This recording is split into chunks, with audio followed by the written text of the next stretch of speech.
Commedia dell'arte had its beginnings in the marketplaces of ancient Italian towns and villages in the early 16th century.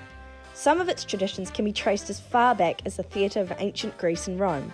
At the beginning of the 16th century, street performances in Italy, who combined both theatrical and acrobatic skills for the entertainment of the crowd, began to wear masks that had exaggerated comical features.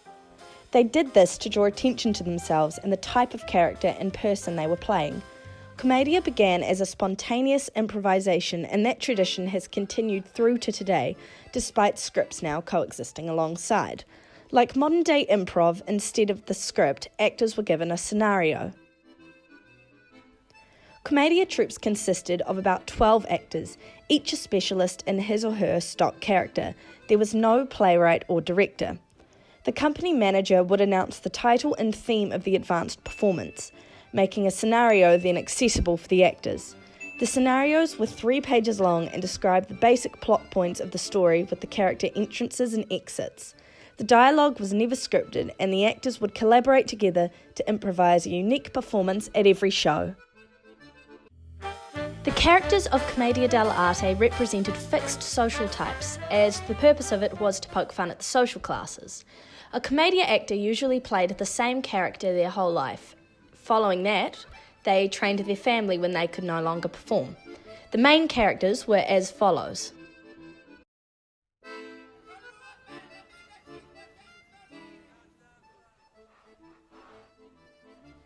A wealthy old man from Venice, stupid and always being cuckolded for his money. He is in many storylines, and his aim was to control his daughter and protect his money from his thieving servants.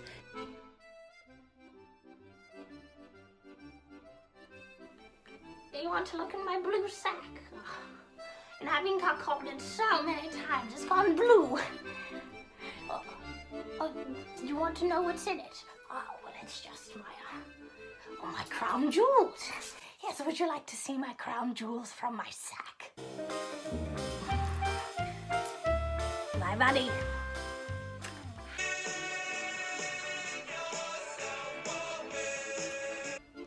From Bologna, which, since the Renaissance, had 2 of the most prestigious universities of Europe, so Il Dottore was taking the piss out of that. He was a know-it-all who claimed to be educated and spoke fake Latin, either Pantalone's devoted friend or bitter enemy, always jealous of Pantalone's success. Sometimes he was the father and the obstacle of the lovers, and he rambles on about nothing half the time. No, Alekino, you be careful with this. Oh, thank you very much, Del Dottore. That novel takes me back. Did you know? Novel. Book, as they say in Latin. Yes, I remember my first year at university. I remember studying that. 2,000 years later. To cut a long story short, that's how I invented penicillin. I can't read.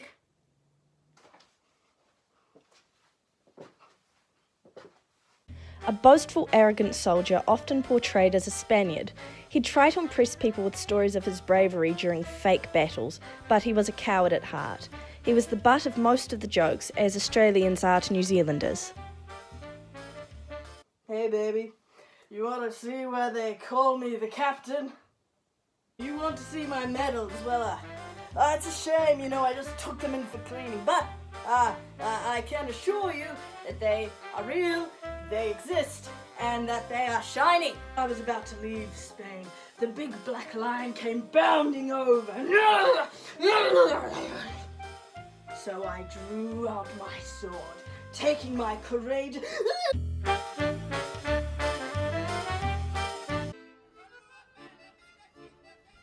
Alekino was the main comic figure in and the most popular and famous character of Commedia dell'arte, on account of his stupidity and forgetfulness. He was the second Zani if Brigalla was on company, otherwise he would be the most important. Alekino was not smart and often relies on agility and acrobatics to get out of sticky situation. Failing that, he would always carry around a slapstick with which to hit people or be beaten by. How are you? It's good to see you. I'm so excited to be here. Colombina was the only female servant character, and usually Alekino's female opposite, sometimes his sweetheart. She was impudent but critical to the history of women in theatre. I'm not even going to lie to you. I'm probably one of the smartest and honestly one of the genuinely most intelligent commedia characters. No, Alekino, put the shoe down! Sometimes playing Alekino's older brother or his dishonest, rascally friend, Brighella played a high-status servant such as a bartender, innkeeper, or was a shopkeeper. He was a cowardly villain who would do anything, sell his own mum in fact, for money, and it would be occasionally violent to the other characters who had a lower social position than him. He walked around on stage like a panther ready to pounce. Ah, well, hello there. I'm Brighella, begging your pardon. One of the honest families of Brighella, as you can hear by the way I talk.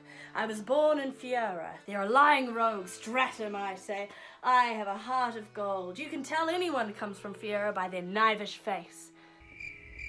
But I have a heart of gold. I assure you, you can trust me. No, I swear you can trust me. The Innamorati were characters who were usually the daughters and sons of the rich old men, and also enjoyed a high status. They almost always illustrated a dilemma regarding whether to follow their hearts or obey the wishes of their parents. They were more serious than the other characters and didn't wear masks, and they were always youthful, argumentative, scheming, and either handsome or really pretty. They were experts in the art of courtship and love and writing and speaking and sonnets.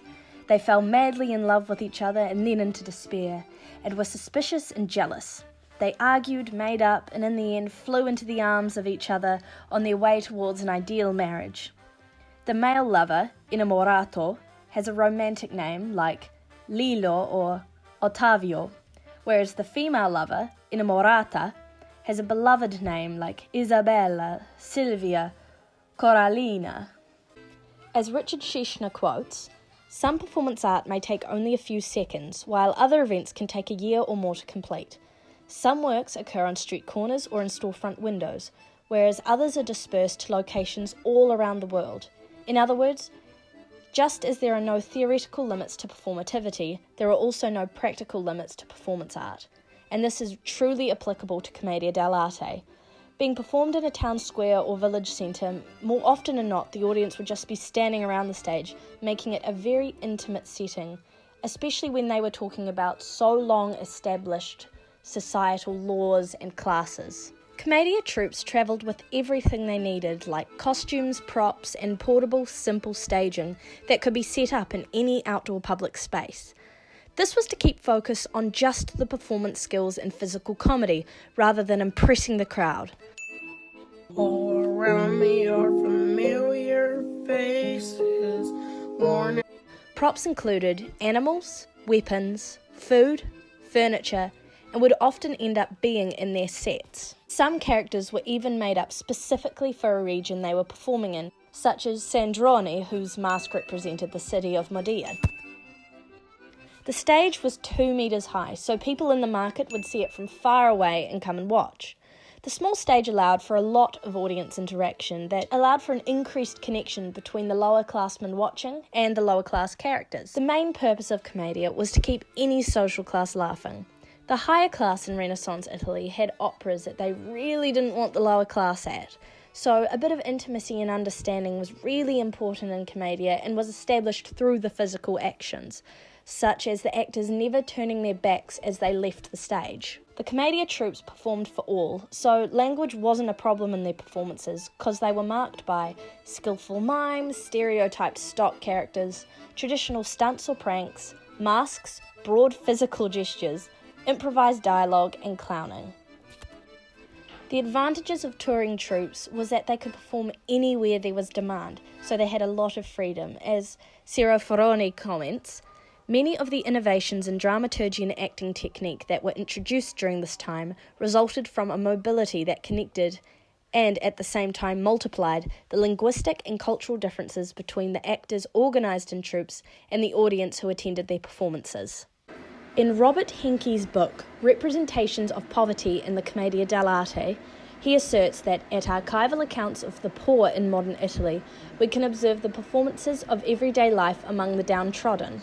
And Richard Schechner agrees with this, stating that the performances of everyday life are authored by the collective anonymous or the tradition. As mentioned earlier, the mask in Commedia dell'arte was to focus on performance techniques rather than the visual ones, due to limited facial expression and having to increase vocal techniques. Therefore, this heavily aligns with Schischner's idea of the collective anonymous tradition.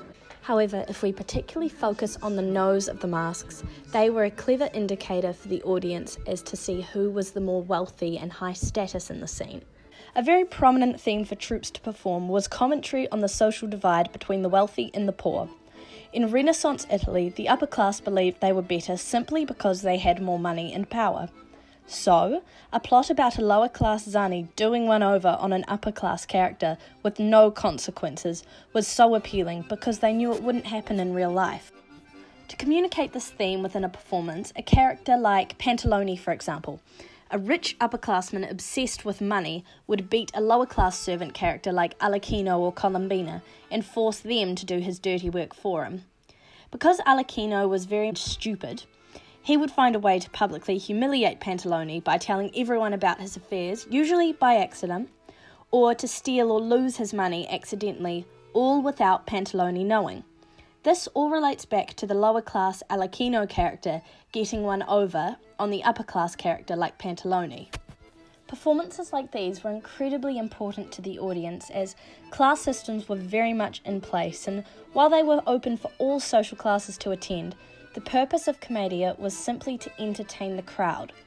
The crowds and audiences would usually consist of lower-class people who would most likely be in squares and markets to buy things for their own wealthy masters in some form or another. Small performances like these would allow them to see satirized versions of their everyday lives. Furthermore, this was also just after the Black Plague had swept through Europe in both class systems, but particularly affecting the lower class, so it provided light entertainment after a troubling time. These were performances of the audience's own everyday lives, but with the added entertainment of their own fantasies coming true. It should be important to note the legacies that Commedia dell'arte has left for the modern theatre world. For example, Commedia dell'arte helped grease the wheels for theatre to be considered a professional business. In 1545, a Commedia troupe signed a letter of incorporation establishing themselves as a fraternal Commedia campaign. The date it was signed on is now World Commedia Day, February 25th. This document is one of the oldest records of a modern-day actor thinking of their work as a legitimate business. As Renzo Guardente comments, the birth of the iconography of Commedia dell'arte coincided exactly with the first appearances of the comici, or comic in Italian, as professional theatre companies, and became known in Europe as early as the first tours there of Italian theatre companies. Commedia dell'arte created a space for women to perform professionally in female roles, rather than that of men in women's roles. Some of the female characters, like Colombina, portray almost some things of modern feminism, such as independence from men and not being there just to be saved. In as early as the 1540s, an English reviewer came over and called the female performer a clumsy whore. In Richard Schischner's Performance Studies and Introduction, Irving Groffman asserts that when an individual or performer plays the same part to the same audience on different occasions, a social relationship is likely to arise. If we apply this idea, having the same stock characters performed in Commedia, but in many different scenarios, means the social relationship can be defined by its relatability. Commedia significantly contributed to the social environment of early modern Italy.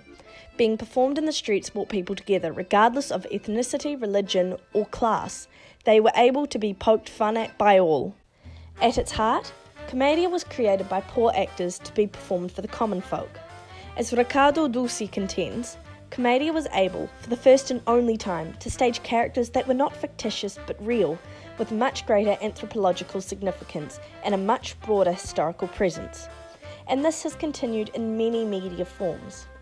In post-World War II Italy, Commedia all'Italiana films, or comedy Italian style in English, discussed economic inequality following the economic boom in Europe, by using relatable characters who echoed already well-known Commedia archetypes.